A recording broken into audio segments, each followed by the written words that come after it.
Bueno, y seguimos analizando ahí la victoria de Donald Trump en las elecciones presidenciales de Estados Unidos, y para eso conversamos acá en CNN Chile con Arturo Fernando, ex embajador de Chile en ese país. ¿Cómo está? Hola Germán, ¿cómo estás? Bien. Primero, ¿le sorprendió todo esto que ha pasado o era esperable de acuerdo a los análisis que se venían dando? Digamos, no era esperable mayoritariamente un triunfo de Trump, pero todos sabíamos que iba a estar muy estrecha y que las márgenes se venían estrechando cada vez más. Por lo tanto, la mejor encuesta en la votación final estaba dentro de lo posible. Y yo diría lo más que uno realmente esperaba, y lo que de alguna forma confirma lo que siempre se sabe, es que el día siguiente, cuando uno amanece, es siempre distinto a la campaña. O sea, un candidato en campaña nunca es un presidente electo.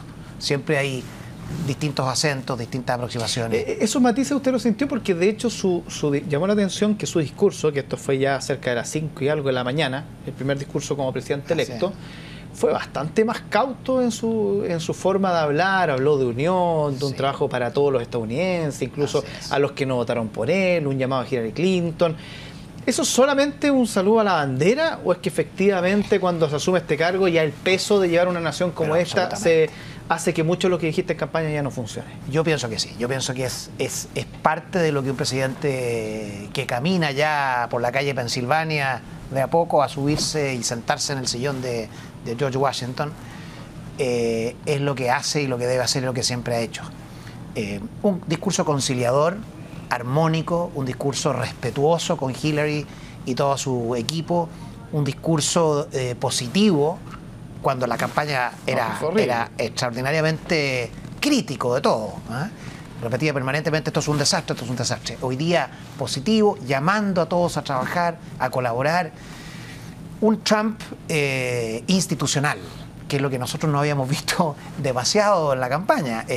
Para todos los candidatos en campaña tienen esta clase de mutación, digamos, metamorfosis para algunos. Por lo tanto, yo creo, Germán, que vienen tiempos de normalización institucional.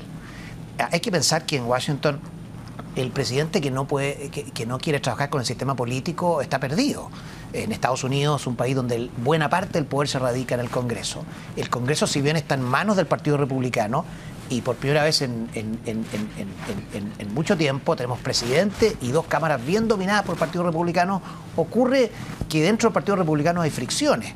Pensemos que el presidente de la Cámara de Diputados, Paul Ryan, tuvo fuertes desavenencias con Trump. Y el presidente de la Cámara de Diputados, el speaker, que llaman ellos, es muy poderoso. Por ahí pasan todos los proyectos, la agenda legislativa es controlada por el speaker. El líder de la mayoría republicana, Mitch McConnell, lo mismo, tiene matices. Pensemos en John McCain, ex candidato presidencial, muy influyente, tampoco está con Trump. Entonces, ¿qué pienso? Que este presidente, que ha sido elegido por una votación muy importante, pero estrechísima con Hillary, va a tener que operar en este sistema institucional de acuerdos. Los parlamentarios en Estados Unidos son muy independientes. Si bien pertenecen a partidos, representan a sus distritos. El poder es siempre local. De alguna forma, algo lo que se está viendo hoy día en Chile, que los partidos no alinean a sus parlamentarios, eso ocurre permanentemente en Estados Unidos porque es un país federal que primero el parlamentario se debe a su distrito y después a las órdenes de partido. Ahora también otra cosa, Germán, muy importante.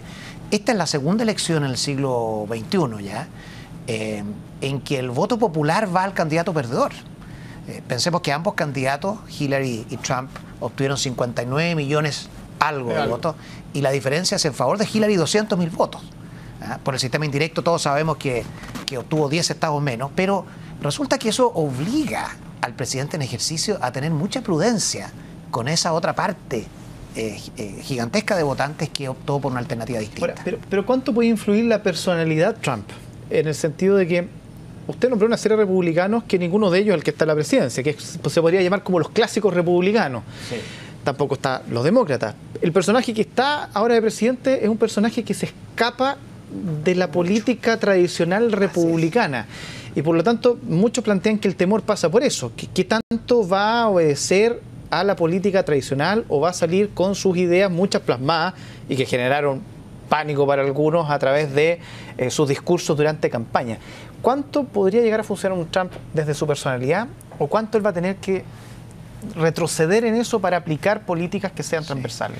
Todos los presidentes tienen que negociar, todos los presidentes tienen que liderar, todos los presidentes tienen que entrar al Capitolio por sí o representados y entrar en negociaciones, entrar en aproximaciones con su propio partido, con los líderes de los partidos, del ranking, que son muy importantes. O sea, yo no veo a un Trump, aún con ese liderazgo evidente que tiene, una personalidad avasalladora, no veo a un Trump operando al margen de eso. Él, para tener eficiencia en su programa, va a tener que bajar a la cancha de la negociación política y obtener ahí sus triunfos. Hay que pensar también que, tal como le ocurrió a Obama, muchos de estos proyectos, cuando son polémicos, terminan en la Corte Suprema. Pensemos que el Obamacare, es decir, esta reforma de salud tan importante, terminó en la Corte Suprema y se salvó por un voto. Hoy día la Corte Suprema está empatada en sensibilidad política en 4 votos, 4 ministros en uno y otro sentido. Son todos grandes juristas, pero tienen una cierta sensibilidad. Hay que nombrar un quinto. El Senado tiene que ratificar ese quinto. Los republicanos dominan el Senado, pero hay muchas herramientas con las cuales un partido minoritario puede dilatar esto. Hay una cosa que se llama el filibuster, que significa alargar la discusión eternamente. Esto existe solo en el Senado, y que en definitiva puede bloquear un proyecto, una confirmación senatorial eternamente. Entonces, ¿qué quiero decir con esto?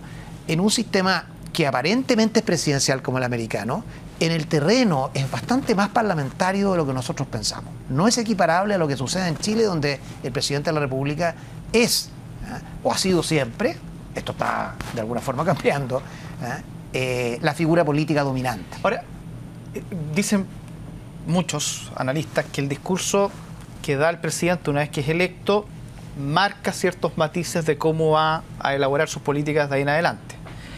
Y uno de los temas que tocó fue el de infraestructura. Sí. Mejorar la infraestructura, las calles, en fin, cuando uno ve a un Estados Unidos que supuestamente es líder en cada una de esas materias.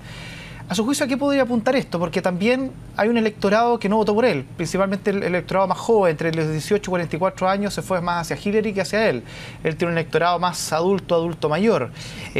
¿Apunta a qué con estos tipos de matices en su discurso inicial, de acuerdo a la experiencia que tuvo usted en Estados Unidos? La experiencia que me tocó a mí, yo no soy un analista político, digamos, pero lo que me tocó ver es que los presidentes americanos suelen invocar el tema de la infraestructura. Un economista llamaría esto una especie de keynesianismo, es decir, una impulsión de la obra pública para reactivar la economía. El presidente Obama lo hizo varias veces en el discurso anual ante el Congreso. Y se invocaba esta etapa posterior a la Segunda Guerra, donde Estados Unidos multiplicó su infraestructura y se transformó en un... Paréntesis, se lo pregunto justamente porque es un tema recurrente y porque uno no esperaría que Trump, republicano, con una idea completamente distinta, aluda a temas que incluso Barack Obama en algún minuto lo tocó también. Absolutamente. Pienso yo que Trump es atípico como republicano y no sabemos bien si él va a pedirle al Estado una actitud protagónica en el desarrollo de la infraestructura pública, como sí lo planteó el presidente Obama, o se está refiriendo a incentivar el sector privado para desarrollar la infraestructura. Ahora, la infraestructura es siempre una idea muy romántica y muy potente en Estados Unidos. Es un país que tiene fantástica infraestructura, pero no todas sus áreas tienen esto. Hay estados que están más atrasados. Uno cuando los visita se va dando cuenta inmediatamente. Hay estados prósperos como Florida y hay otros estados que están más atrasados. Es una idea que hay que ver cómo la va a querer implementar. No es fácil, por el tema de la deuda también. ¿Ahora usted cree que la gran interrogante está en las relaciones internacionales? Yo creo que sí. ¿Ahí podría aflorar el Trump del discurso de la campaña? Yo creo que sí, Germán, pero con un detalle. O sea, naturalmente estamos todos muy expectantes cómo lo va a hacer Trump para aterrizar todas estas ideas relativamente rupturistas. Pero yo creo que hay un balance, hay una limitación. Estados Unidos está en el centro del sistema internacional. Es el actor hegemónico. Pero también él fundó las instituciones. Las Naciones Unidas, está Estados Unidos ahí al centro. Tiene mucha institucionalidad. Estados Unidos no puede llegar y operar sin costo alguno político internacional en Medio Oriente, respecto de Asia. En materia comercial está la OMC, hay tratados. Por ejemplo, nosotros, Chile, la gente se pregunta, bueno, tenemos un tratado de libre comercio que ha sido muy exitoso. En 10 años prácticamente se cuadruplicó el intercambio comercial. Estados Unidos tiene un superávit todavía. Chile multiplicó sus exportaciones. Si Estados Unidos quisiera salirse de este tratado, ¿cómo lo hace? Tiene que renegociarlo, poner toda su fuerza, pero los tratados no se botan a un tarro. Hay derecho internacional que regula cómo se ponen fin a los tratados. Es decir, aquí hay una interrogante, pero mi apuesta es que Donald Trump va a actuar en forma bastante más institucional de lo que aparecía en la campaña.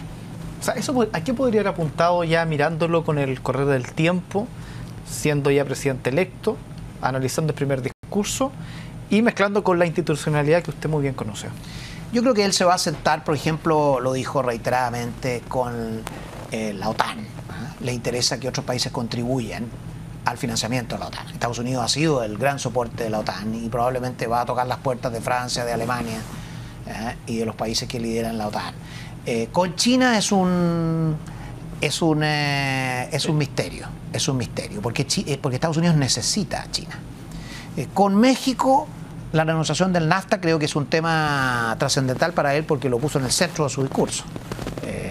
Y él tiene la tesis de que muchos empleos americanos se perdieron por efecto del NAFTA. Eso en algunos estados del norte, pero no es cierto en realidad como concepto general de efecto del NAFTA. Yo pienso que esto va a depender de los ministros, esto va a depender del secretario de Estado. El secretario de Estado en Estados Unidos es fundamental porque es el que implementa, el que arbitra.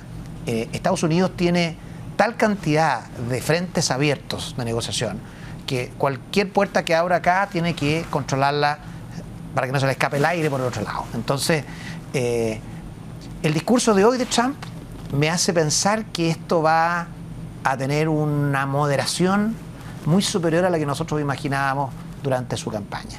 Ahora, esto, ya para ir cerrando, ¿usted lo ve como una especie de voto castigo al Partido Demócrata o usted lo ve como un voto de transformación de la forma en cómo los estadounidenses ven la política entre ese país? Yo lo veo de dos formas, Germán, si uno se pone, digamos, a teorizar. Sí. Una primera cosa es práctica, es decir, son muy pocos los presidentes americanos, digamos, los partidos que han logrado llegar a un tercer periodo seguido.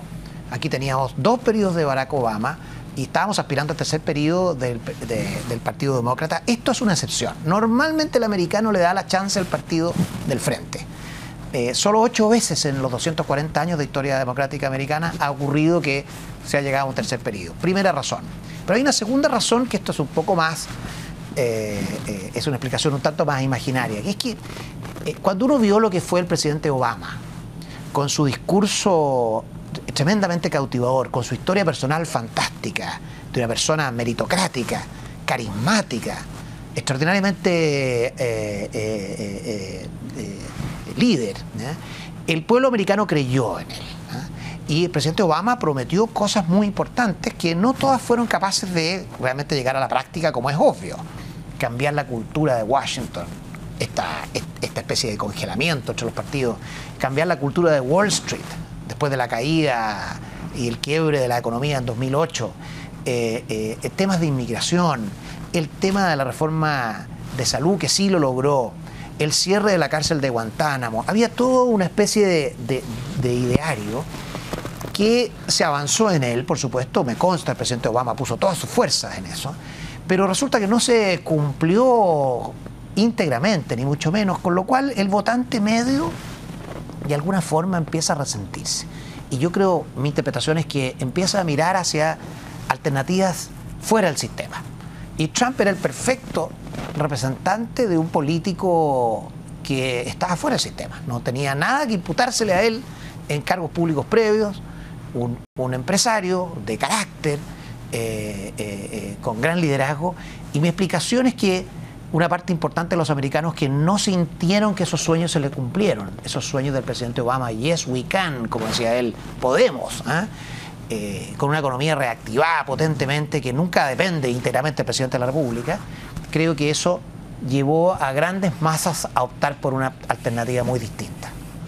Vamos a ver qué pasa en Chile este otro año, a raíz de ese análisis, sobre todo la última parte. Hay similitudes, hay similitudes. Que esté muy bien, muchas gracias. De nada, Germán, gracias.